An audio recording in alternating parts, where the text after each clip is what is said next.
Sage Wanderer here, and we need to have a come to Jesus moment. So, I've been absent. I've been um, I've been not present on the channel, and I feel bad because this is a time in this journey that we're on together, this American journey that we're on, that I needed to be present, and but I've found myself unable to be present right now. And there's a couple of big things going on with me. And I used to have quite a reputation for crying and choking up, and this is going to be one of those videos. So if you don't like that side of me, here's your chance to check out, right? But I've been working on this channel for 8 years, and it's been a crazy ride. And many of you have been with me since the days of the van down by the river. And what's happening now in America, what's going on right now, is my warnings and my predictions over the last 8 years coming true before your very eyes. That 8 years ago, I got inside information on Antifa, an organization that I believe President Trump is about to go after in full force. And this organization has given birth to many offshoots. There are trans activist groups that are offshoots of Antifa. There are LGBTQ and communist organizations that all stem from Antifa, which is essentially an anarchist communist movement. I think when I first started talking about this, no one believed that Antifa was important. I think my proximity to them in Portland, my kind of parallel almost involvement with them. And I have friends that joined the movement in 2018. And this is how I became really deeply aware of what they were planning. I warned you in several videos that were quite popular. Some of them went viral 8 years ago, of how Antifa was planning a purge of Americans, that they had decided that to make their goals of a communist utopia come true, make their goals of an end of capitalism and some kind of communal communist style government in this country. They had a method that were going to bring this about. And it's something I call the purge. And it's something that we're starting to see. And so how does this reveal my absence and my kind of almost stepping away from this channel for a minute? Well, Charlie Kirk's assassination, it affected me. It affected me in a major way, and in a way that I haven't really even talked to anybody about. It's had me up in my head. That up until that, I was planning this spring and summer tour for next year. And, I have a mission from God that's apart from this political thing. I mean, it's parallel to it, but it's an attempt to reawaken people to the importance of spiritual life, the importance of the battle between good and evil, not just in the politics, not just in our country and culture, but in our own lives and our family, and most importantly, the battle within yourself. This is a hard video for me to make. I almost didn't make it. I've been at war with God about whether to make this video or not. Bear with me. So, when Charlie Kirk was killed, I saw that as a watershed moment. I made one video. It's the last video I made on this channel. And I saw that this was going to be the beginning of something bigger. And we're seeing this already unfurl. I won't even list them, but there's been a series of terrorist attacks, a series of shootings, a series of violent events, which are just getting started.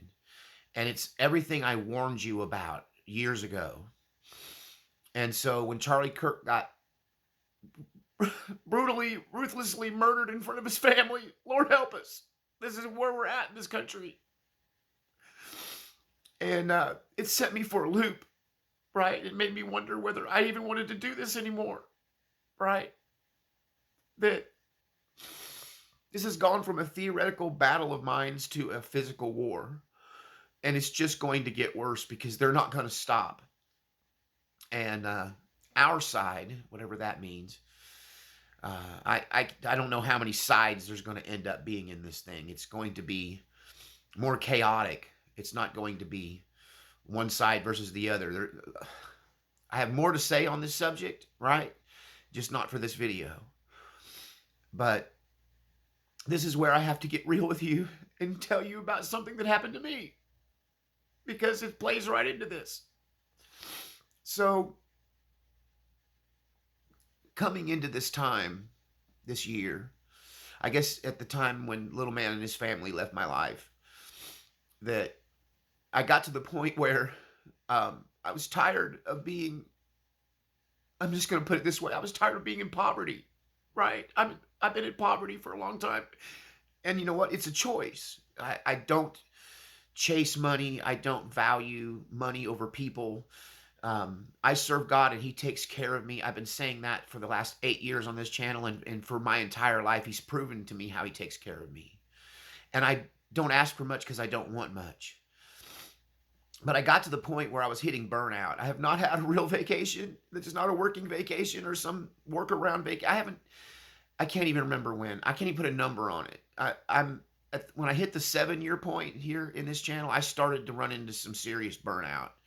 And just so that you know, in the ministry, in Catholicism in particular, and it should be this way in evangelical ministry, I think if this was the norm in evangelical ministry, then there would be a lot less fallen preachers, a lot less destroyed ministries, right?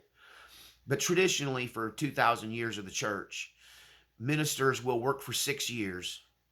And every year they get a substantial vacation, because when you're working in the spiritual work, when you're doing spiritual work, when you're doing incredibly deep mental and emotional and spiritual work with people, you need time away. You have to step away because you start to take on the burdens of the people you minister to. And I think most of you know that I do this channel, but I also do personal ministry, and I cast devils out of people, and I help drug addicts get clean. So I stepped into what I believe is a pretty significant demonic trap. And it all kind of happened at the same time with the Charlie Kirk thing. And so in the course of my daily life here in Oklahoma, I met someone who presented themselves to me as something they're probably not. I mean, who knows? When you've been deceived, who knows what's real and what's not real? But they seemed like the answer to everything that I was dealing with. They presented themselves like the answer to everything I've been dealing with, right? I mean, I kind of got scammed, right? I'm going to be honest with you. I got scammed. Charlie Kirk got murdered, and I don't know what the heck I'm doing right now. I'm just being honest. Like, I've been on my face with God for the last couple of weeks.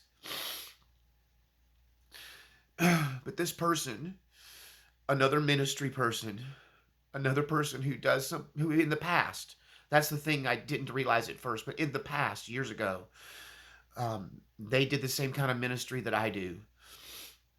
And they came at me with promises to help me advance in this ministry, to help me advance in the channel, to be more effective than I have been being. They promised to, well, like a quote from them is to hold up the arms of the prophet, right? Which is a biblical reference, but to be my support system. And they promised financial help because they're, I don't know whether I would qualify them as wealthy, but they're, to me, right, they're in a better position than I am, right? And just so you guys know, most of y'all's car payment that you make every month is about what I live off of. I make just enough from this channel to eat and to keep the lights on. And it's been that way all along, and I never asked for more because I don't want more. But I needed a break. I've needed a vacation for so long. I've needed a I needed a sabbatical because back what I was saying about Catholicism, you usually get at least 2 weeks or more, sometimes as much as a month, depending on, you know, I guess what diocese you're involved with, or I don't pretend to know all of that, but I do know that it's been tradition in the churches to give pastors and ministers um, a year off, right? It's called a sabbatical. So you work for 6 years and then you take a 1 year sabbatical and reset. And so when I hit 6 years on this channel, it started to wear on me. And then I found myself in the seventh year with still no vacation and no break, and just unable to detach from what's going on in the world, what's going on in the fight between good and evil. Like, I feel like I've just spent my time out here fighting the devil in this wilderness cabin in the woods, right? And so I think this was some kind of plot by the demonic to hit me with this at the worst possible time, because it just coincides with the Charlie Kirk killing. But this person made me a lot of promises, and they promised me the world and they delivered nothing. Um, and this person is a psychologist, so I feel like whether they did this intentionally or just, I don't know, instinctually, but they tapped into my childhood trauma. They activated my biggest struggles, and it all came to the forefront. And it was all just to gain access to me. I was used, right? And I'm still working out their true motivation. It doesn't matter because the damage is done, right? And the biggest thing they promised me was a vacation. Like, I just need to get away. I need to get out of this cabin, out of my head, out of the situation for a minute, because the fight that's coming, what's about to happen next, I have to be rested up for. And I want to thank all of you who support the channel. It's your financial gifts that keeps me alive, and I am not discounting that at all. Like, I understand that it's been a privilege to work hard and to have my basic needs taken care of. But sometimes there's more needs than the basic ones, right? And the need for a break. And there's a saying around here, if I don't preach, I don't eat.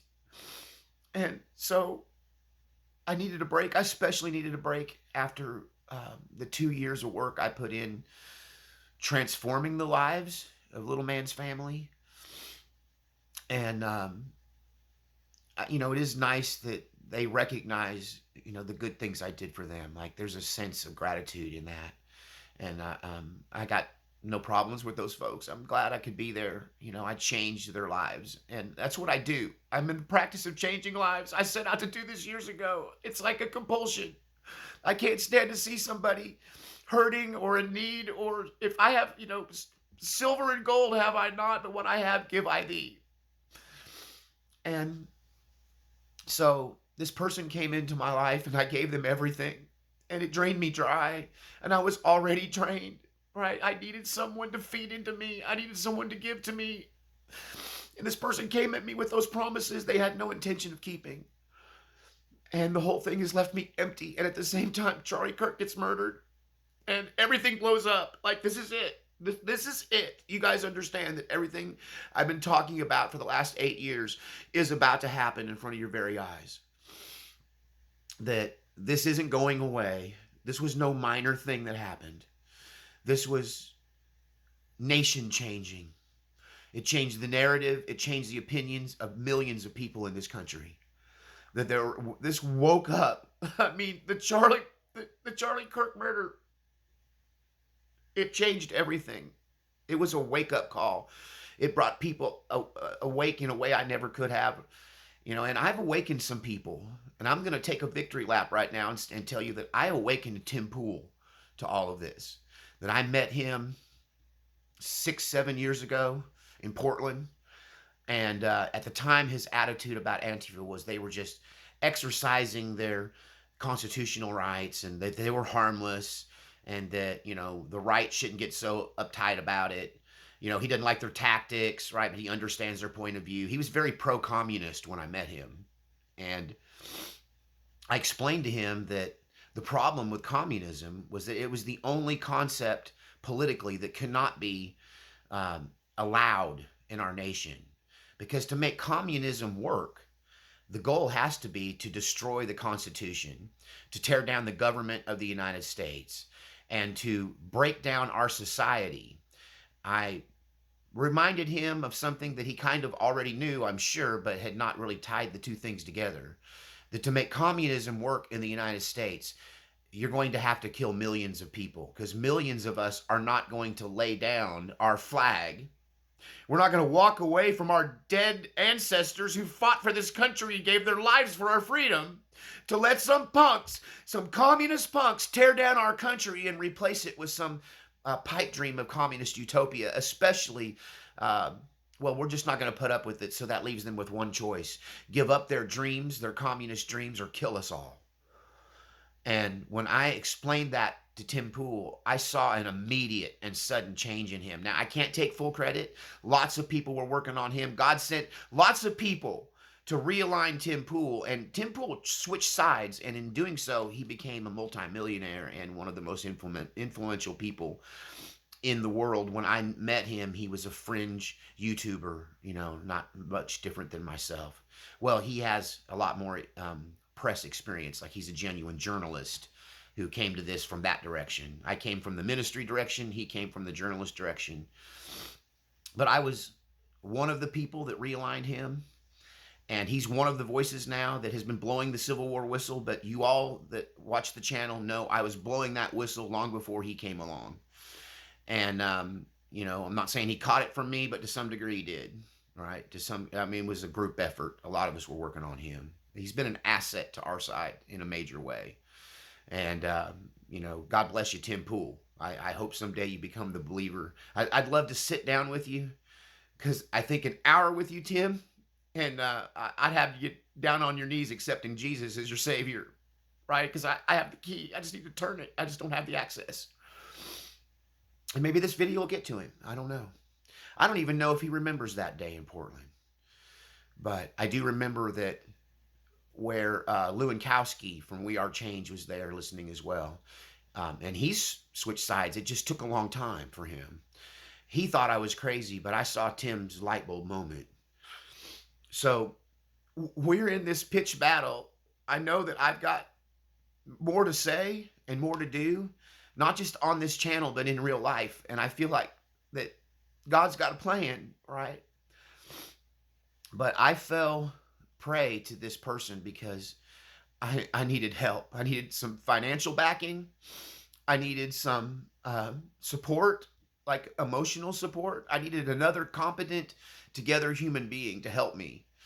And as it appears right now, those were all just ploys, empty promises to get me to give them access to my healing abilities, to my exorcism abilities, to me as a person, to my emotions.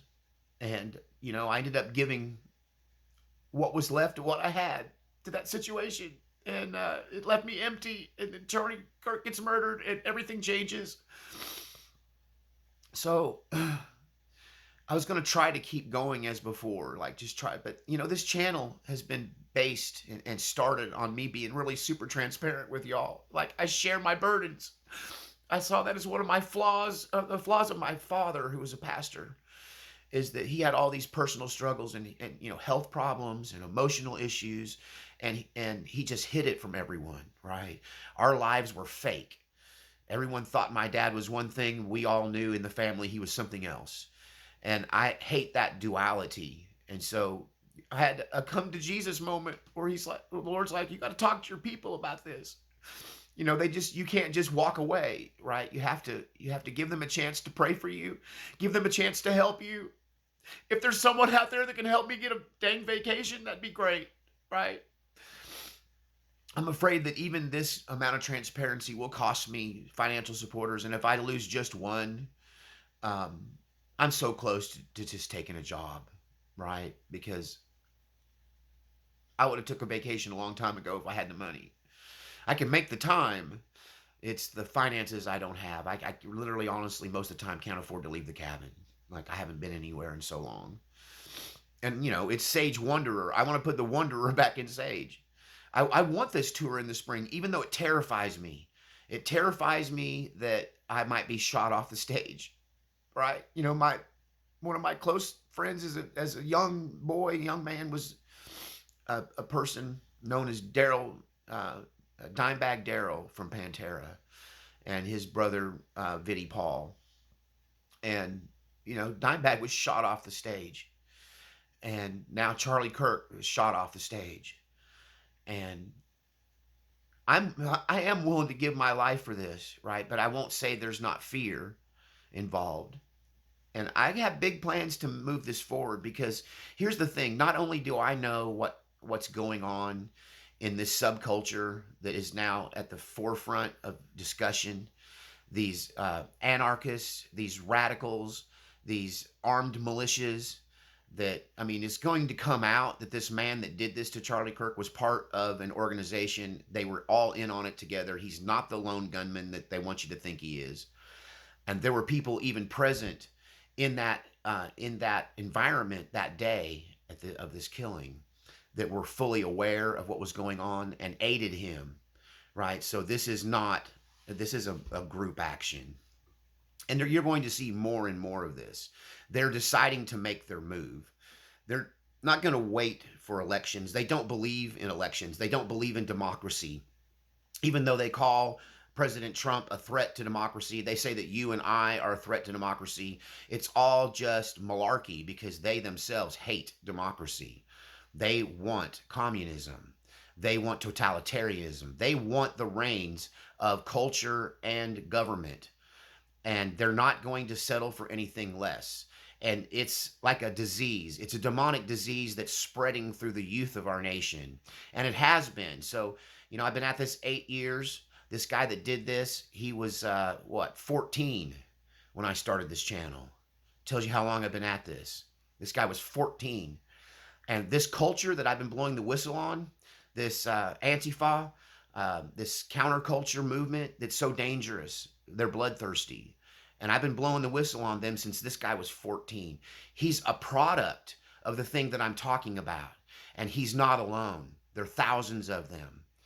And of course, that I'm all about fighting the devil. This is the devil's plan for America, to take America down from the inside. Not only that, it's a full coming to fruition of a Soviet Union plan that dates back to the 1960s, to take America down from the inside through radicalism.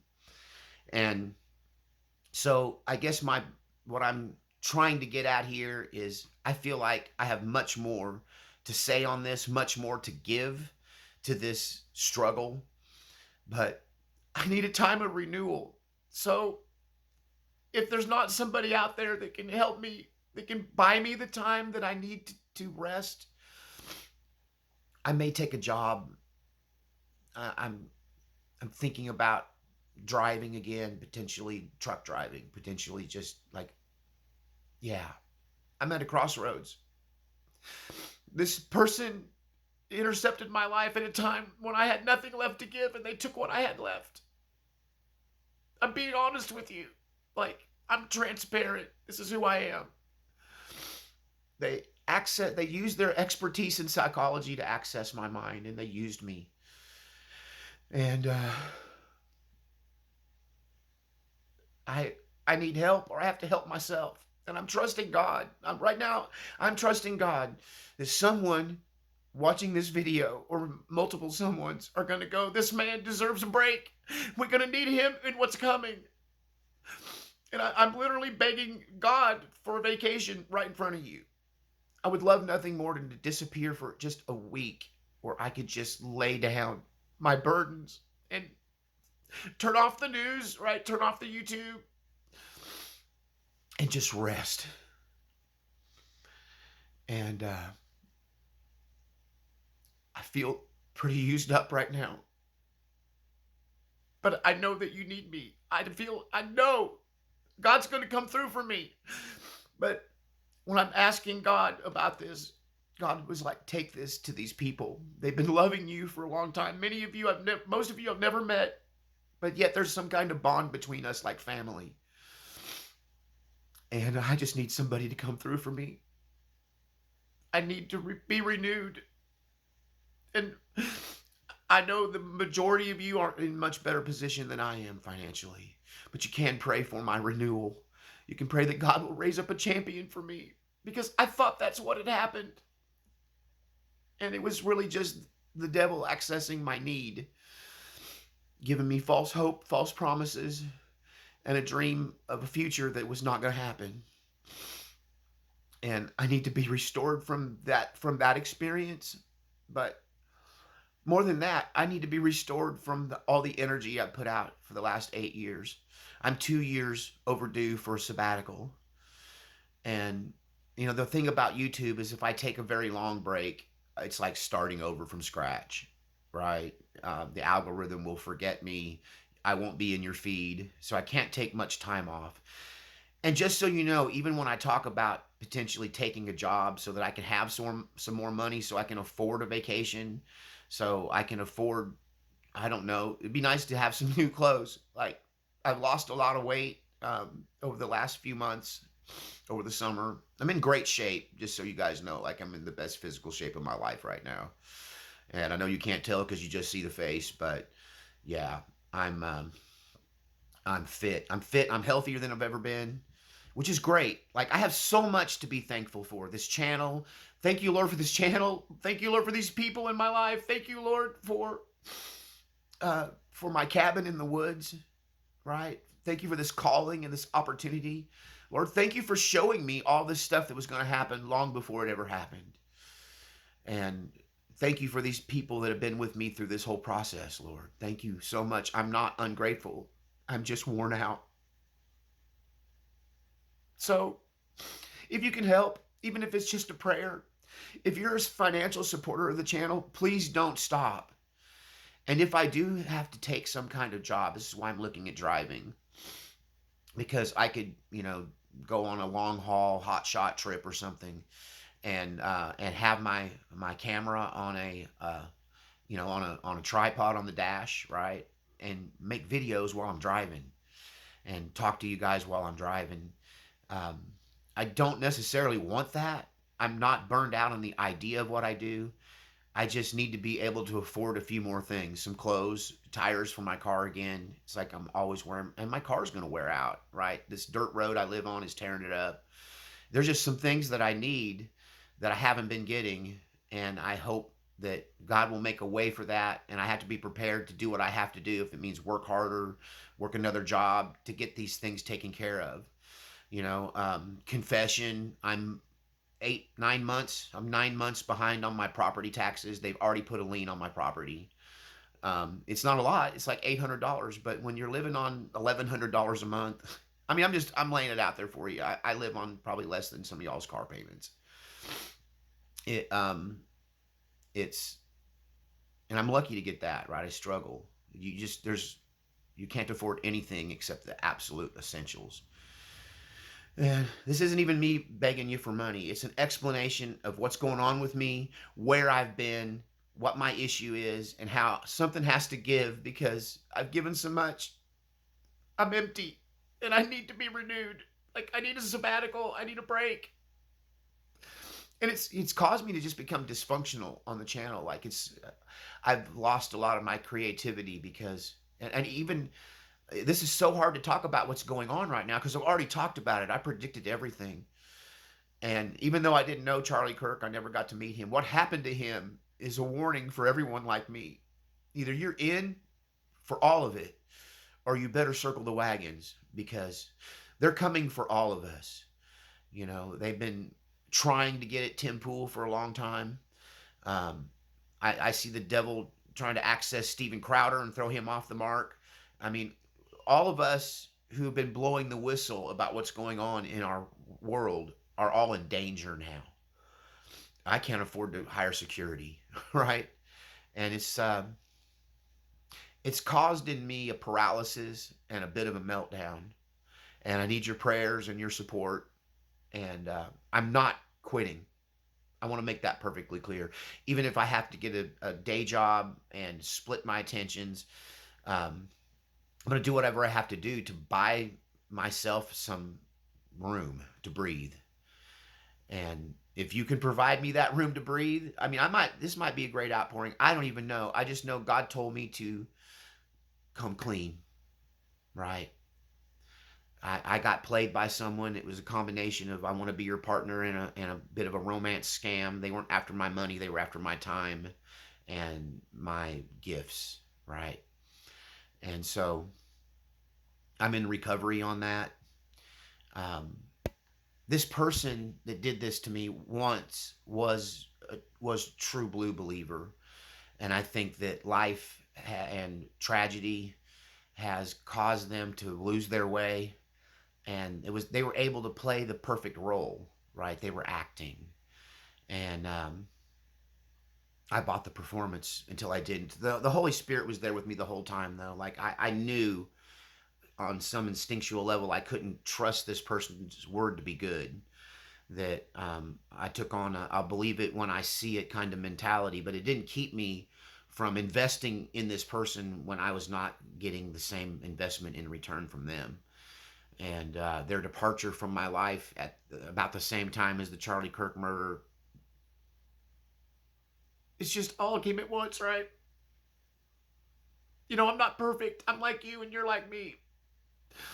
And I think one of the things that sets me apart from other people in the public eye is I'm not afraid to be real. I'm not afraid to confess. I'm not afraid to be transparent. I refuse to be that fake person that my father was. You know, it was not fair to a child to see your dad beat your mother's face in, and then I have to go at this age of 7, 8 years old to church and hold up the lie that my mom fell down the stairs, right? So I'm as transparent as I can be with you folks, and I feel like you were owed an explanation since my productivity has been going downhill. I'll admit it. And I don't want it to be like that. I need to be present in this fight. Like, I need to be involved in what's happening. I almost feel like I'm the original whistleblower, that I called this out before anyone.